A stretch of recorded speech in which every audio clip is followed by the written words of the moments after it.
Thank you. Grazie, Saverio, and thank you to GPD for the opportunity to present this project here. So you already know my name, Frederico Figueiredo. I work in Pentagonal. We are a Portuguese company based in Lisbon. We've been around the market for approximately 25 years. We dedicate ourselves to manufacture special fittings in stainless steel and customized projects also. So today my topic will be exactly, as explained very well, about the glass balustrade. As we know, glass balustrades are even more happening in our projects, and the client does not want the normal standard system for a glass balustrade, so he designs himself, him and the architect. And this is a little bit what happened in Nicosia, which is the Eleftheria Square. And we'll talk a little bit, the overview for our whole project. We'll not go deep into details so much, but I'll try to take a little bit overview of the whole project. So this is the resume that I'm going to present today. I'll do a brief project overview about the location of the glass balustrade, talk about the design and some aspects of details of the design. I will speak about the modeling process, production. I'll go through production a little, and finally I will speak a little bit about the installation, what was the challenges we faced while installing a glass balustrade. So to present a little overview of the glass balustrade, it is quite a political construction. It started a long time ago. It's a project by architect Zaha Hadid. She herself started the project, but unfortunately was not able to see it finished. We just finished the first phase of the project where the glass balustrade is inserted 2 months ago. So I still don't have the final pictures of the project. It is Nicosia is still the only capital, European capital in the world that is divided in half. So after the Turkish invasion in '74, the capital Nicosia from Cyprus was divided in half, giving the Greek side and the Turkish side. Exactly in the middle of this circumference, if that you can see it, if it works. This is a Venetian wall, you can see here. So this whole Venetian wall gives the center of the city between the Turkish part and the Greek part, and also between the new part and the old part of the town. So there's a kind of a bridge in the red line that you see there. This bridge was the Zaha Hadid architects designed it, and here is located the glass balustrade, which is faced west and is kind of political compromise to like the bridge of unification of the city. So it's talking already about the design of the glass balustrade. The design was made by Eckersley O'Callaghan and also by Hyperstatic, a local Cyprus structural office. It is quite different from what we usually see on the balustrade. It's 42 degrees inclination. It uses a laminated glass 10+10 with century glass. It is fixed on a bottom shoe that is connected by embedded plate steels to a concrete, very thin concrete, which we'll talk it later, which was kind of a challenges for us. And superior, we have a patch fitting in stainless steel also connected to the post. I hope you can see the laser, to the post that is fixed also to the concrete.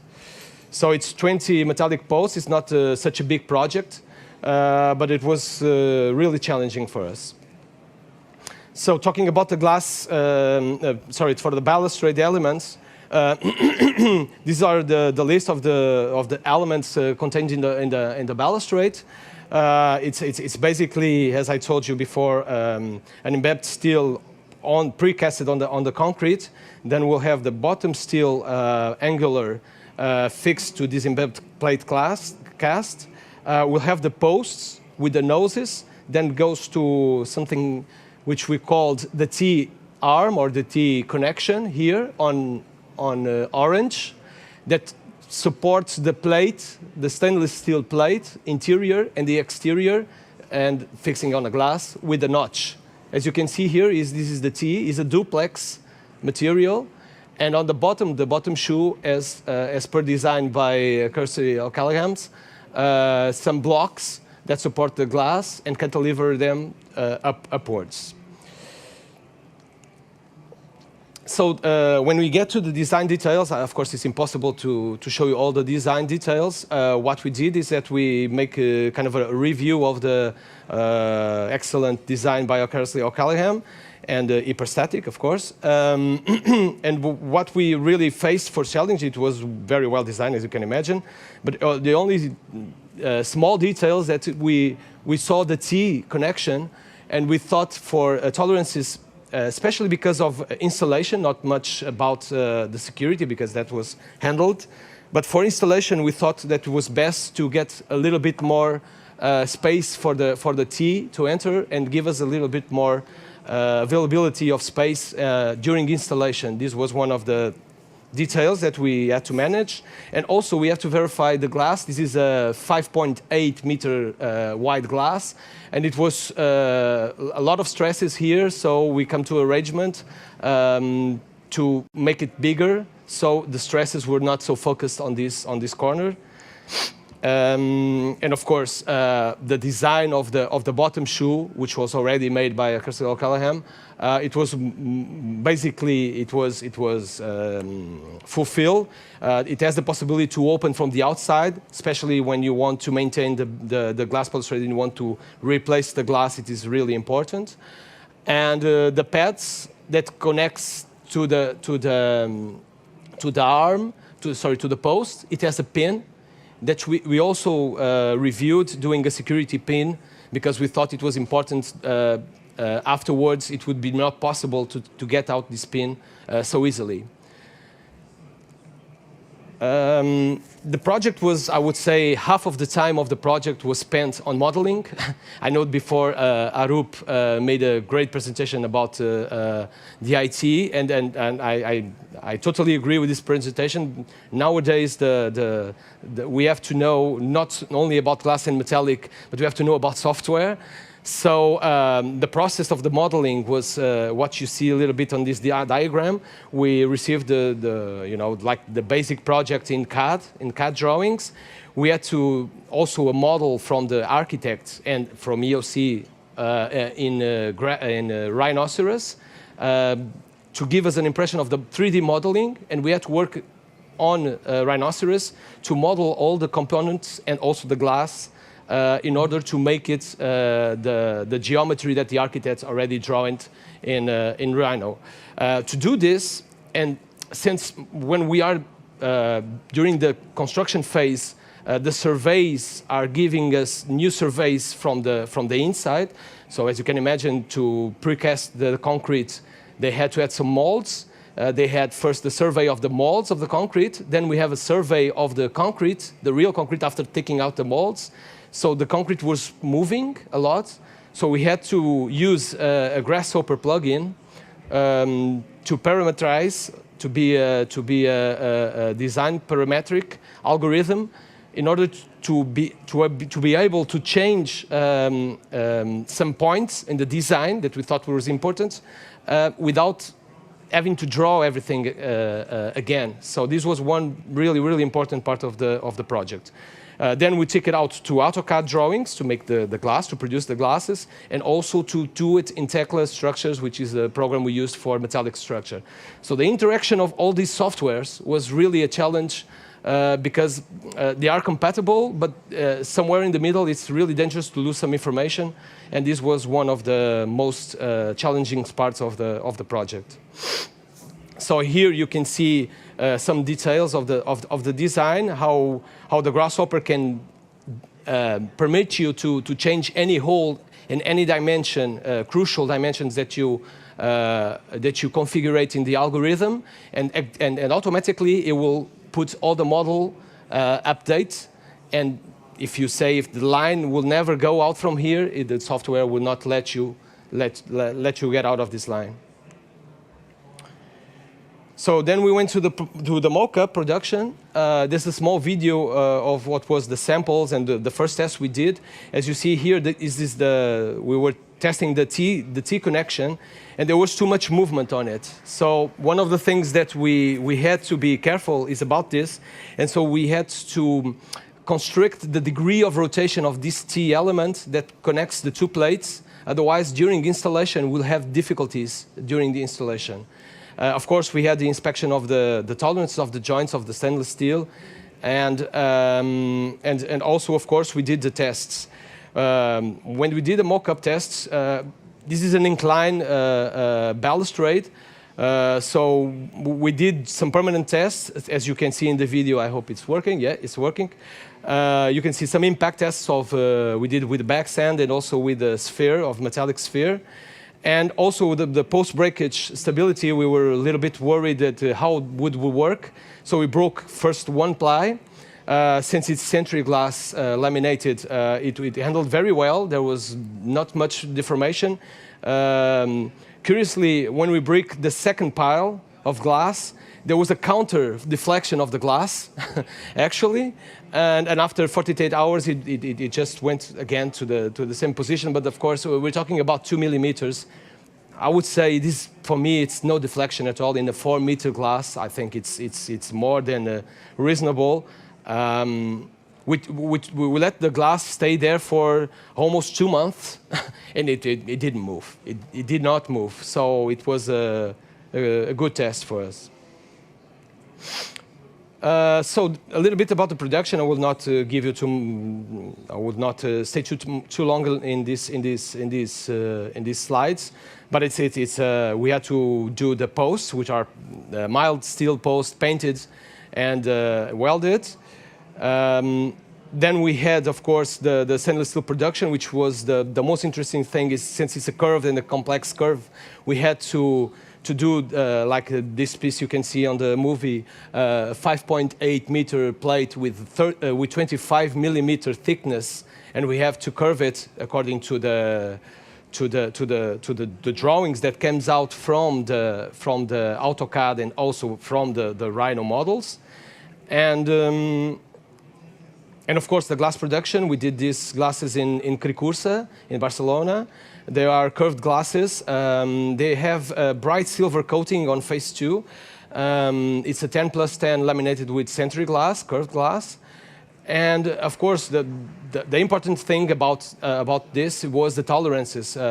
We were working with very small tolerances that came from the scope that came from the architect. So the architect wants very small. As you can imagine, Zaha Hadid is very, very strict about it. He wanted very small joints, and we had to have glasses that with tolerances no more plus 5 millimeters, and do the quality control about it. The CNC cut was really important because also of the strength of the laminated glass and the notches. There were stresses around the notches, so it was important to do it in CNC also.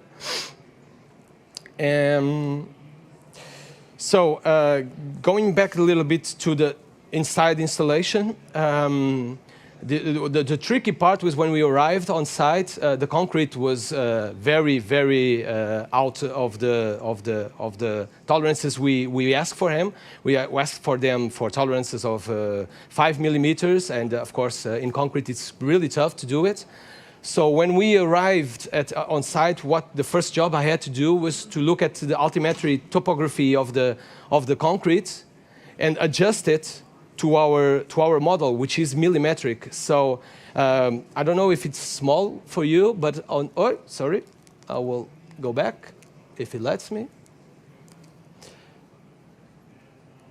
Okay, so in orange you can see the model, our model. You see perfectly, it does a curve. This is altimetric profile of the curve, because the curve it's inclined, but it's also moving altimetrically. So it's a inclined balustrade, but going up and down and up.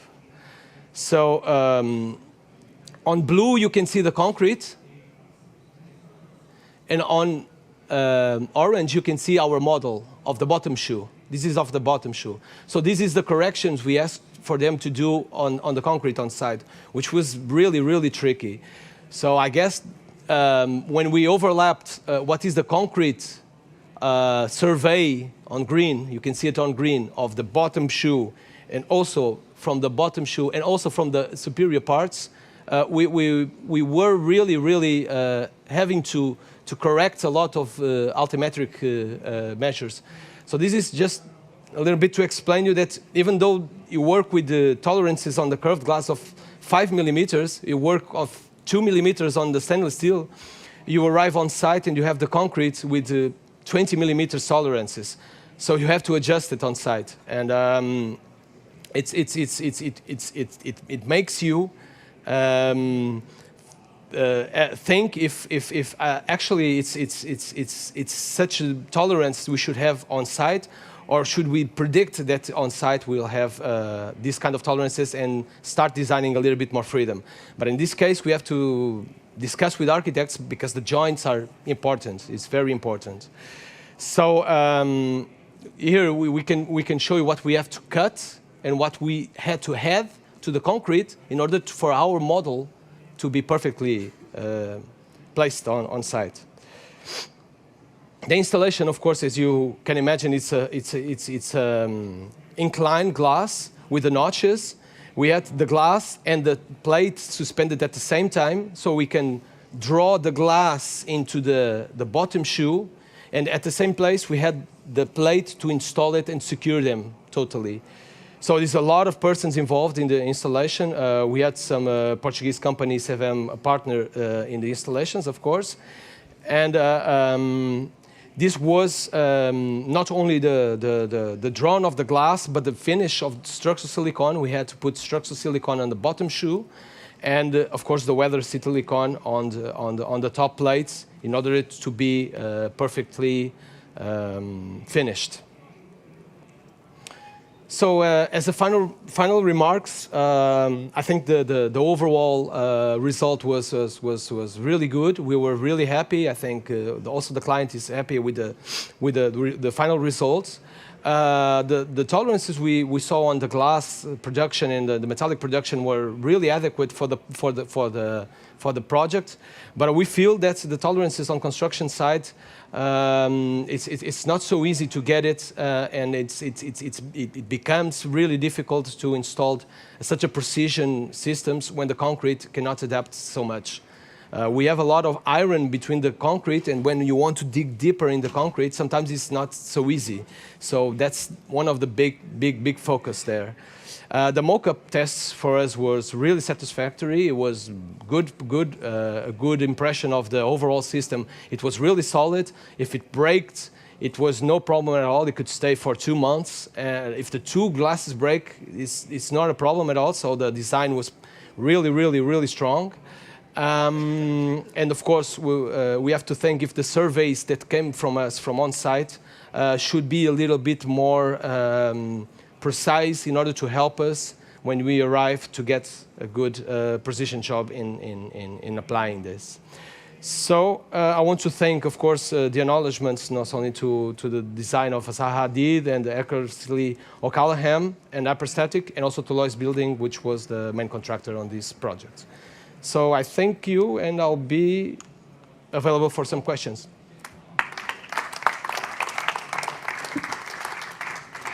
Thank you. Okay. Any question from the floor? Yes. Gentleman here. Thank you. Could you explain the glass make in more detail? What kind of a glass you use? So, sorry? So it's a laminated glass, tempered glass. I forgot to mention in our presentation, maybe. So it's fully tempered glass, laminated with century glass, which is the ionoplaster, CNC cut it, and curved in an automatic oven with coating on phase 2, so it doesn't hit the rolls of the oven, with a notch for entering the T that will fix the plates of the stainless steel plates. Now, we just, like any laminated tempered glass, you cut first the glass, then you put it on the oven, and you curve it and temper it at the same time. Okay. Any other question? I'm tempted to ask a very silly one. Really? That's the best one. Those are the best. I think the reason for the coating would be nice to be explained. The reason for the? Reason for the for the coating. Sorry. It's actually a good question. The architects chose the coating to give an impression for the balustrade, not from the inside. Even though you have some bright from the inside, but from the outside to try to hide a little bit the posts. In this photo, it's not really the best photo to show it, but the idea was to hide a little bit the posts that are from the outside. So you can see only the stainless steel plates. To increase the reflectivity. Yeah, that's it. And exploit that. Exactly. Okay. You mentioned the quality of the site service. What method did you use to do the service that ended up being so challenging? The survey was made by the construction, the main contractor. So when we arrived there, we were based on the main contractor survey. And I guess it was a topographic, usual tree, the standing laser, but it was not so precise. So when we arrived, we had to make a new survey, and we overlapped the two of them, then there was quite a big difference.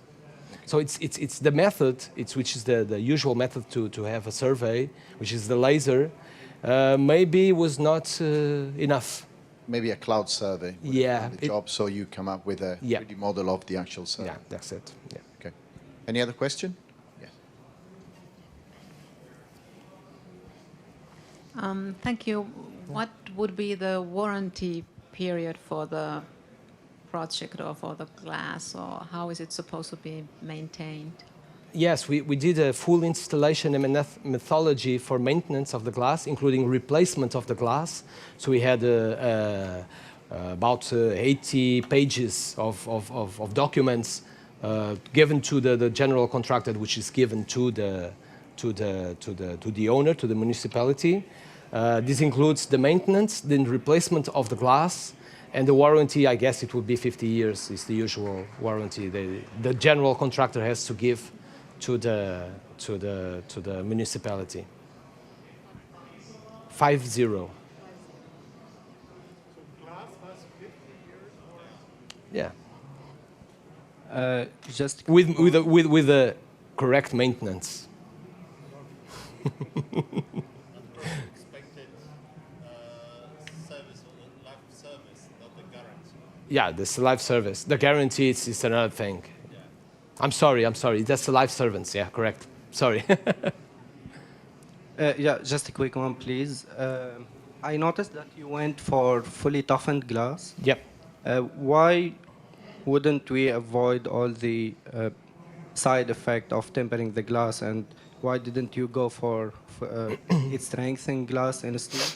The basic design work came already from Eckersley O'Callaghan. We look at the stresses on the glass, the stresses around the notches and on the bottom shoe, and they were quite big. So I guess that was the reason why they used the fully toughened glass for that. And actually, with the notches, you always have to strengthen it or fully temper it. And from the cost perspective, it's basically the same cost. So I guess they went for the fully toughened because of the stresses that were imposed by the model, by the system. Thank you for the presentation. The question is, how high is the balustrade from a point of view of climbability? Somebody climbing up, or? Yeah, that's a very important question. We had a big discussion about this with the client at the beginning. We said this doesn't look like a balustrade at all. This looks like a skate ramp. But the design was this, and they had a handrail to protect a little bit. But honestly, I think it's not enough if we discuss it. This 1.1 in a vertical way. It's 1.4 on the oblique. But the handrail, it's put there. But I guess from my perspective, it's still a balustrade, which gives something to think about. How old is the project, and did you have any breakage so far? So the project was started last year. We just finished. I still don't have many pictures of it. So we finished in February. At the moment, no breakage, of course, no breakage. I would not expect any breakage, but I cannot tell you. We just finished on February. It's not that long. We have 20 seconds, and I thought there was a person in the back wanting to. Did you still want to ask a question? You have like Fernando, yeah. 14 seconds left. 13, 12. There was it was not a good idea to leave so much time for the questions, eh? It was a very good idea. It was just a follow-up question, just like, are there any regulations for how much the inclination of the balustrade? No, there was not. There was not. It was a discussion, big discussion between the municipality, architects, designers, ourselves, of course. We did not fully agree on the inclination, but it was accepted, and it's done like this. Okay, thank you. I think we need to wrap it up and move on to the next speaker. Thank you very much. Thank you. Hi there. Did you like what you just saw? If you did, why not like the video? Drop us a comment below, as well as share the video with others, since GPD is all about sharing. And to receive more videos in future, subscribe and don't forget to click the bell icon for notifications. Ciao.